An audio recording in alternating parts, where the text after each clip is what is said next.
ÜRO hääletus Hormuzi väina avamise kohta ebaõnnestus. Tekst ütles: incentiva os estados nüüd kaubateede kasutamine Hormuzi väinas tuleb koordineerida.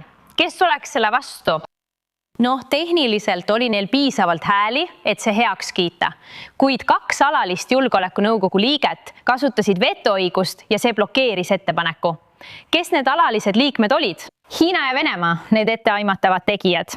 Ja praegu räägib Venemaa hääletades resolutsiooni vastu, et kaitsta Hormuzi väina. Rohkem üksikasju selguvad olukorra arenedes, kuid praegu jälgime inimkette, mis on moodustatud mitmete Iraani elektrijaamade ees. Sa näed neid kaadreid? Neid on šokeeriv vaadata, Elisa, sest ma arvan, et Emily tegi siin väga olulise tähelepaneku. Vähemalt ühes neist videotest, mida nägime, meil on 2, mida näitame, on see täielikult naistest koosnev. Need on lapsed. Need on Iraani ühiskonna kõige haavatavamad liikmed. Ja need, kes on kõige rohkem sihikule võetud, kelle ümber tiirleb kõik, nende põllud, nende naised, lapsed. Kaili, vaata kõrvutust selle vahel, mida me siin näeme ja selle vahel, mida president Trump ja relvajõud tegid, et päästa 2 meie sõjaväelast vaenlase territooriumil. President Trump ütles, et kedagi ei jäeta maha. Iraani režiim on valmis ohverdama oma enda rahvast, viies neid tapatalgutele. Vaata seda kontrasti. Ameerika sõjaline pingutus kaasmaalaste päästmiseks tõestab, et me ei jäta kunagi kedagi maha. Me hindame inimelu, isegi Jeff Johnsonit. Obama siseturvalisuse sekretär ütles, et see missioon oli julgem kui operatsioon Bin Ladeni vastu. See on see, mida me teeme Ameerika Ühendriikides. Võrrelge seda sellega, mida need haiged, kurjad inimesed, te teate küll, on valmis tegema. Ma ei saa seda sõna televisioonis öelda, aga te saate minust aru. Jah, kõik on sama. Olge väga selged. Sõjakuritegusid toimepanev jõud on Iraani terroristlik režiim. Vaid 12-aastaste lapssõdurite värbamine. Aga suur iroonia on see, et ÜRO ründab pidevalt lääne demokraatiaid ja riike nagu Iisrael, samal ajal, kui ta sageli ignoreerib selliseid režiime nagu see. Kus oli ÜRO siis, kui Iraani valitsus tappis 30-40 000 iraanlast? Kus nad on praegu, kui iraanlased kasutavad inimkilpe, mis näitab selget kontrasti meie ja nende mõttelaadi vahel? Mõelge nende mõttelaadile. Nad arvestavad sellega, et meil on teatud moraalitase, sõjaeetika ja et me ei ründa midagi, mis võiks ohustada naisi ja lapsi. Nüüd pöörake see ümber. Kujutage ette, et iraanlased hooliksid sõja ajal Ameerika naistest ja lastest. Mõelge, mida nad tegid meie pantvangidega ja mis juhtus 7. oktoobril. Mis puudutab Iisraeli, siis on väga raske ette kujutada, et see oleks kuidagi proportsionaalne. Aga loomulikult on see juba liiga palju, et ÜRO seda tunnistaks. See kõik on farss. Me maksame selle eest, et nad ründaksid.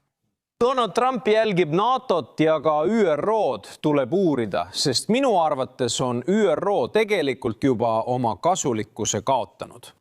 Ja ärge eksige, terrorirežiim tahab näha tsiviilohvreid. Demokraadid tahavad seda teha, et süüdistada Trumpi. Nägid, mida ta tegi? Ei. Ma ütleksin, et see on väga suur prioriteet, sest vaata, see on natuke teistsugune kui teised asjad. Me võime neid täielikult pommitada. Me võime nad mõneks ajaks maha võtta. Aga selleks, et väina sulgeda, piisab ühest terroristist, kellel on kuidagi suur meremiiniga koormatud veoauto. Lihtsalt viskab selle merre ja annab teada laeva omanikele, kelle laevad maksavad $1 miljard. Et mitte miinide pärast muretseda, võid lihtsalt öelda, me panime miinid vette. Täna on Iraani jaoks tähtaeg.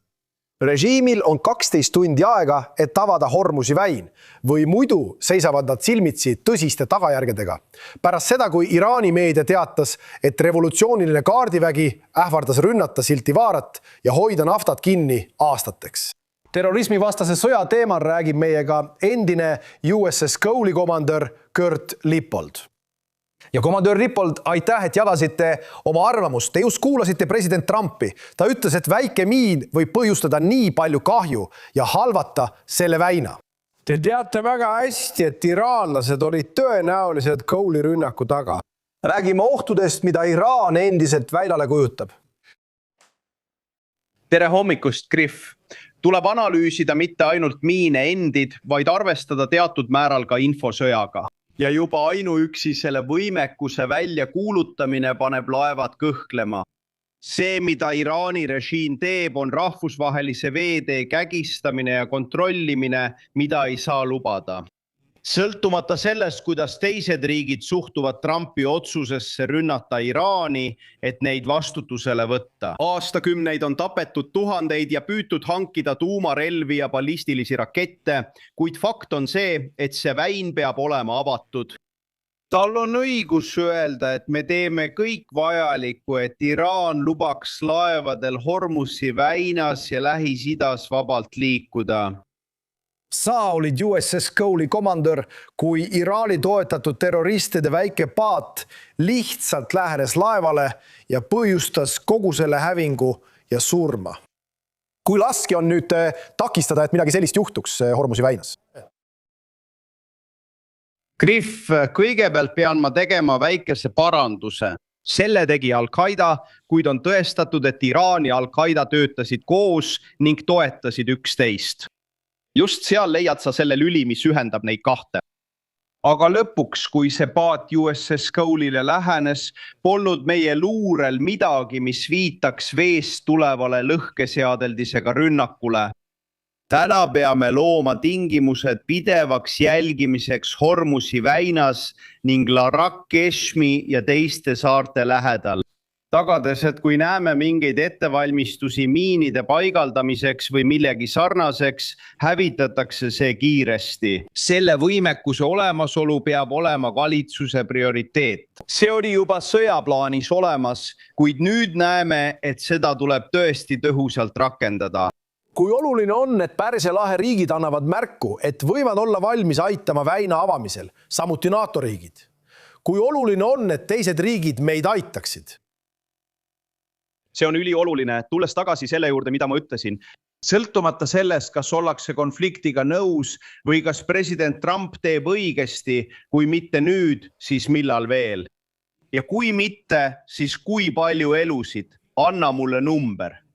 Aga lõpuks on NATO ja Lähis-Ida kaasatus kasulik kõigile neile. Kui väin on avatud, on tagatud pidev naftavool, samuti teiste toodete ja kaupade liikumine. See tuleb kasuks mitte ainult Lähis-Idale ja Euroopale, vaid kogu maailmale.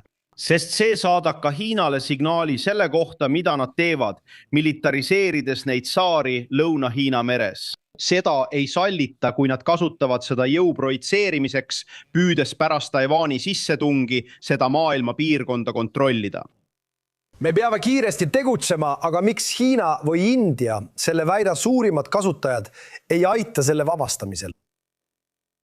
Ma arvan ausalt öeldes, et kui sa vaatad Hiinat, siis see on endiselt jõhker kommunistlik diktatuur.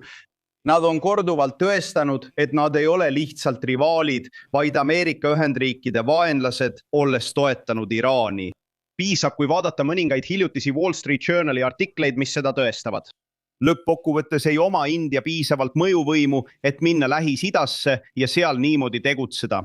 Nad on regionaalne suurriik ja suurepärane partner, jah, aga need kaks riiki peavad jääma lahku. Komandöör, Fox News kinnitas just, et Kargi saar sai tabamuse. Kui oluline see sündmus on ja mis on teie arvamus selle kohta? See on suurepärane edasiminek. Kõik, mis on võimalik, et kõrvaldada saare sõjaline võimekus, hävitada Iraani revolutsioonilise kaardiväe varustus ja jõud. See annab meile võimaluse, et kui otsustame seda kasutada ja tungida sellele saarele ning tõesti seal maabuda, et haarata Iraani majanduslikult kõrist, siis on see midagi positiivset. See võimekus tuleb kõigepealt kõrvaldada, et saaksime need merejalaväelased randa viia. Komandöör Kurt Lippold, aitäh analüüsi eest ja selle eest, et kommenteerisite uudist, et Kargi saar sai tabamuse. Komandöör, aitäh!